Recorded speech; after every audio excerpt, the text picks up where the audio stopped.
Hello, it's 9 p.m. in RT. It's time to English New Edition for tonight's headlines. So we have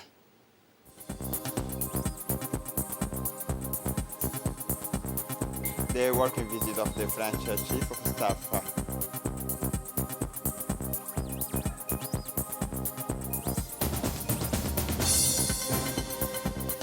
For the closing of the fourth editions of the regional fair in Addis Ababa.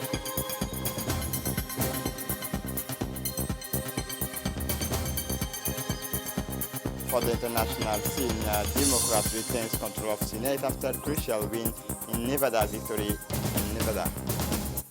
Welcome to our newsroom. A conference was held at the Institute of Diplomatic Studies on the first reading of the JICA Share program led by Foreign Ministers Mahmoud Ali Yusuf and Japanese Ambassador Kaji Suryoka. Under the theme of Japan's diplomacy in a turbulent world, JICA has launched the JICA Share Studies program in collaboration with the leading universities and institutes in partner countries. In its objectives is to share Japan's experience and lessons learned through its modernization and development cooperation. As the first activity of the JICA Share program organized today, open discussions conference on the intensive attention led by Ambassador Koji Tsuruoka, sent from Japan, and on Japan's development experience in the field of diplomacy. It will also discuss the development programs carried out in Djibouti in the framework of strengthening bilateral relations. The government of Japan, through the JICA, in close collaboration with Djibouti, are carrying out several projects in the realizations of the ferry, development of geometry, maintenance of roads, geographic information system, water use, and agriculture.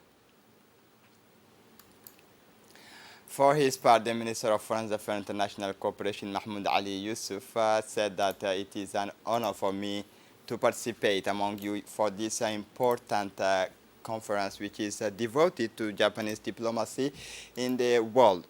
We also have the honor to have a speaker who is an experienced ambassador, Ambassador Koji, who has served his country for more than 43 years and who today has come to deliver his experience, his knowledge, and his competence in order to better explain to the Djiboutian diplomat the first relations of Japan with the world, the basis of its relations, as well as the short, medium, and long-term objectives.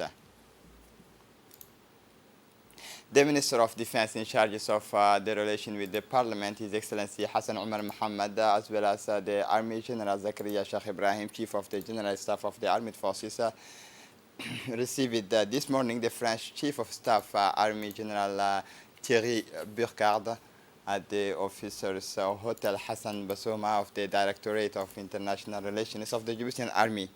This high-level meeting is part of the bilateral relations between the two countries and is the very first in its son-in-law since the appointment of the Army General Thierry Burkhard on July 2021 at the head of the French Army, the French CIMA, and the strong delegations that accompany him, including the French ambassador to Djibouti, Ms. Dana Purcarescu, were welcomed at the Directorate of International Relations with the military honor due to them and to the rhythm of the respective national anthems that were played by the national music group who were present at this event.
After the greetings and the presentations of views, place has the bilateral meeting between the two countries, or the high officials were able to exchange on certain points of which the military countries, the various projects, particularly the two armies, the various projects and the strategic objectives of both parties, the concentrations of both efforts for the preservation of peace at the national and international levels, the regional conflict and the particular situations of the Republic of Djibouti due to its geostrategic positions, the Russian-Ukrainian conflict and its global impact.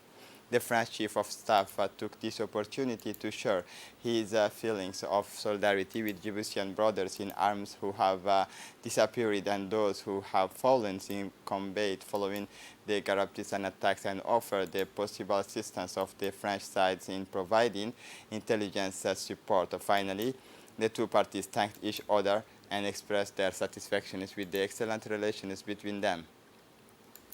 For his part, the Minister of Defense in charge of relations with Parliament, His Excellency Hassan Omar Mohammed, said that the military cooperation that united the two countries, and more particularly the two armies, the various projects and strategic objectives of both parties, the concentrations of both efforts for the preservation of peace at the national level and international level, the regional conflict and the particular situations.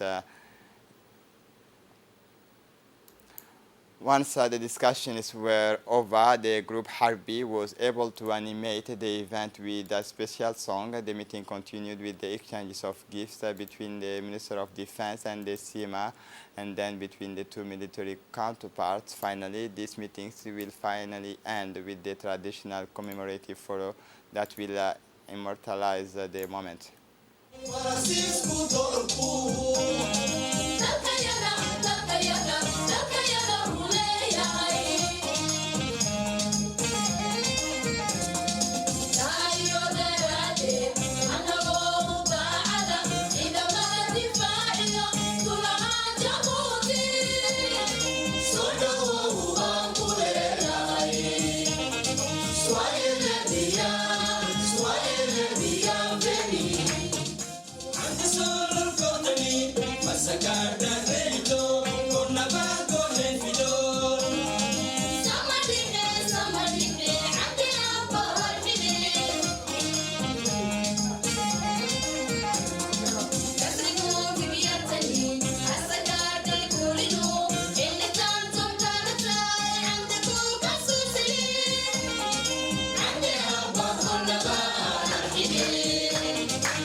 During the day of Saturday, November 12, 2022, took place in the region of Tajura the opening of the CDC of Adailu.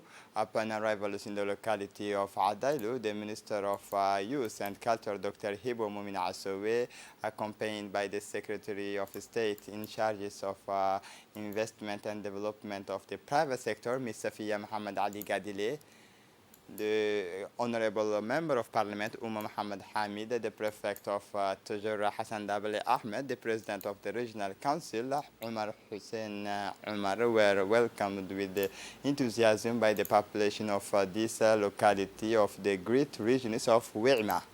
After the traditional ribbon cutting by the Ministers of Youth and Culture, they visited the new Community Development Center with all the necessary equipment.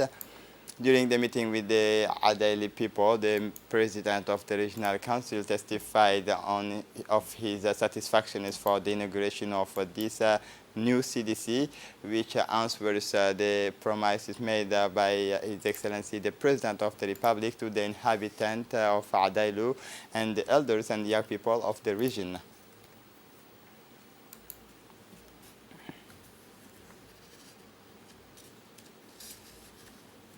For his part, the parliamentarian Umar Muhammad Hamid said, as a parliamentarian of the regions of Tajura, I am always available to support you further. I wanted to clarify one thing today. As you remember, 7 months ago, we promised you to live with the promises of the CDC, and we have kept that promise today.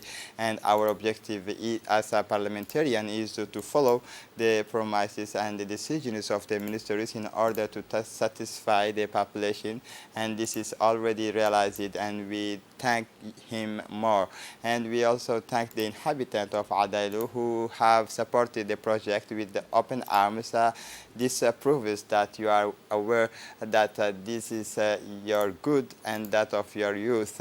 We invite the Women's Association to participate more in the preservation of this property, and we congratulate you for that. For that. The president of the regional council, Mr. Omar Hussein Omar, said that we are delighted today to have inaugurated a youth development center set up by the Minister of Youth and Culture, Dr. Hibo Mumin Alsoui, and we thank him for that. We certainly needed these kinds of centers in Adailu. This is a special center, better than the one before. Even the little children can learn in it, and the elders people can have fun in this place, and this is a great opportunity, and we thank him for it. As you know, the regions of Tajura is a big region. We want the minister to think about setting up other centers in other places. For his part, the prefect of Tajura, Hassan Dabali Ahmed, said, I thank the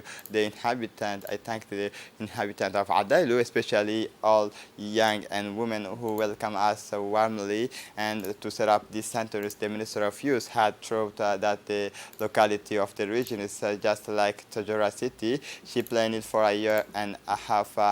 Thank God she realized this project in Adailu, and she is also planning the same structures for the locality of Randa and Dora, except that Adailu has quickly found the land for the establishment. Thank to God, and we thank also the Dr. Hibo Mumin Alsoui for this. Historically, we know that the youth of Adailu are always united, and the CDC will reinforce this. The Secretary of State for Investment, Safiya Muhammad Ali Gadile, said that we thank the people of Adailu who gave us a warm welcome. I thank you, the ministers of. I thank the Minister of Culture, Dr. Hibo, also the prefect of the region, the president of the regional council, and the member of parliament who accompany us in this process. I would like to say that to the youth of Adailu that all our products come from outside. We must get involved with and invest more to cultivate the land and participate actively in the development of our country. And I am here as a Minister of Investment to support you in your projects. The Minister of Youth, Dr. Hibo Mumin, said that the construction of a CDC comes from your wishes of condolence transmitted to the President of the Republic in 2019. And it was a part of our priority list after we arrived in July 2021, and you expressed it first, and you expressed it to have a local more of school closer to sport spaces. So today, thanks to God, it is done. The headquarters of the Chamber of Commerce of Djibouti hosted this morning an important meeting between the Djiboutian private sectors and the delegation of the Ethiopian regions of Oromia, led by the Vice President of Oromia State, in this case, Dr. Girma Amante Nono. The latter consists of senior officials from the sectors of tourism, agriculture, investment, and representatives of the private sectors. Upon arrival at the site, the delegation was warmly welcomed by the President of the Chamber of Commerce, Yusuf Musa Dawale. Especially the Oromia region's chair of visions of successful regional integration is recognizing that to address the economic reality in which we operate and the challenges we face, according to the Vice President of Oromia State, in this case Dr. Girma Amante Nono sent this meeting, which is fully within the framework of economic integration.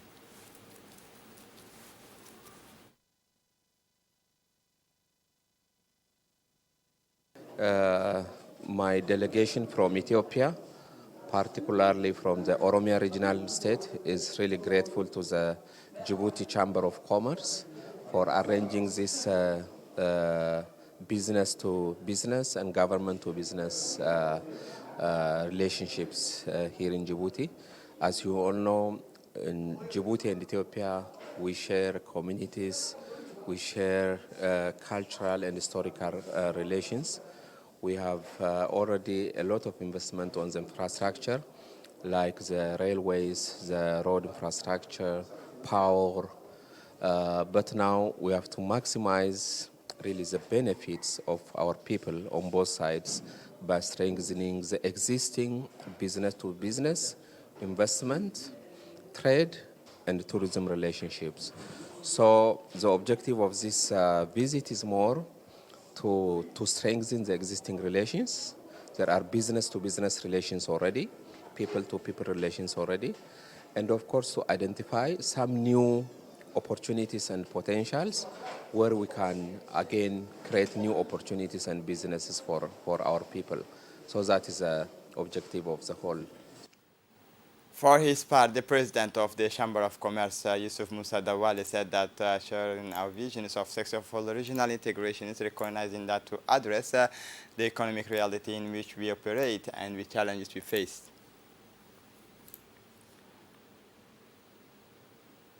We are heading towards the winter season with its share of changes in the temperature, which will decrease day by day, except for a few jolts of heat. Lately, we have had a few drops of rains in the capital, as well as in some areas. Paddies are sometimes visible in some neighborhoods. In the forecast, strong chances and precipitations are foreseen in some part of the countries, according to the forecast of the National Meteorology. Below you can see the precipitation forecast maybe for the months of October, November, and December 2022. According to the forecast for tomorrow, the weather will be clear except for the few passing clouds in the morning over the coastal areas and the southeastern part of the country. Nevertheless, this evening, for more details of the weather situation, unpublished exhibitions, the 4th Regional Fair of Ali Sabih was closed yesterday afternoon, Saturday, November 12, 2022. The branch of Young Entrepreneurs of Ali Sabih, affiliated to the Club of Young Djibouti Entrepreneurs, with the support of the prefectures and the regional authority of decentralization, organized for 3 consecutive days from Thursday, November to Saturday, November 12, the 4th editions of the Regional Fair of Ali Sabih on the esplanade of the premises of the prefecture and the local square of Independence. This 4th editions of this regional fair, which is once again a golden opportunity for a youth full of talents and creativity, was officially closed yesterday afternoon by the prefect of the region, Musa Adan Migani, accompanied by the director of handicraft at the Ministry of Trade and Tourism, Mr. Abdullah Dahir Hassan, and the president of the Young Entrepreneurship Club, Ms. Fathia Idle Dubad. The distinguished visitors in the company of regional officials have passed through all the stands of this beautiful new fair. They stopped for a long time in each corners of exhibition of the productions of different natures, what proved to be a good moment in the ease of young men and women ambitious in the face of their ingenious talents, who are members of the local branches of the Club of Young Entrepreneurs Djiboutian. The presence of the officials in their fair has certainly given more importance to their project. More than 20 stands hosted their productions of all kinds, from traditional handicraft manufacturers of powders and heart of linens, jams made from the fruit produced in Atamo. For the international scene in Uganda, since the beginning of the Ebola outbreak on September 20, there have been a total of 136 confirmed cases and 54 confirmed deaths this week. A case fatality rate of 39%. In particular, 18 cases have been reported among healthcare workers, including 7 deaths. Faced with this situation, the World Health Organization revised on November 1st, 2022, the risk assessment for this event, changing it from high to very high at the national level. At the regional level, the risks have been changed from low to high. However, it remains low at the global level. The World Health Organization noted, among other things, the lack of approved medical countermeasures, the late detections of the HSN epidemic and its spread to multiple districts, including large cities such as the capital city of Kampala, which has a population more than 4 million and is linked to many neighboring countries and a population that remains highly mobile. In Uganda, the last Ebola virus outbreak in Sudan was a decade ago, and several countries have been. And to close up this edition, U.S. Democrats retains control of Senate after crucial win in Nevada. 4 days after the midterm elections, Nevada's Democratic Senator Catherine Cortez Masto was re-elected over Republican Adam LaValta. According to the U.S. media reports Saturday night, this gives her party a majority in the upper chambers, pending who wins the House of Representatives. Even if Georgia goes to a runoff next month, the Democrat will control at least 15 of the 100 seats in the Senate over the next 2 years, while Republican will have at least 49 more. According to media projections, the upper chambers of the U.S. Congress is currently split 50% to 50%, with the Vice President Kamala Harris able to cast the deciding vote for the Democrat. Control of the Houses of Representatives is also in play with the 20 elections, with the results still undetermined. This is it for the news. Thanks for watching us. Have a good evening.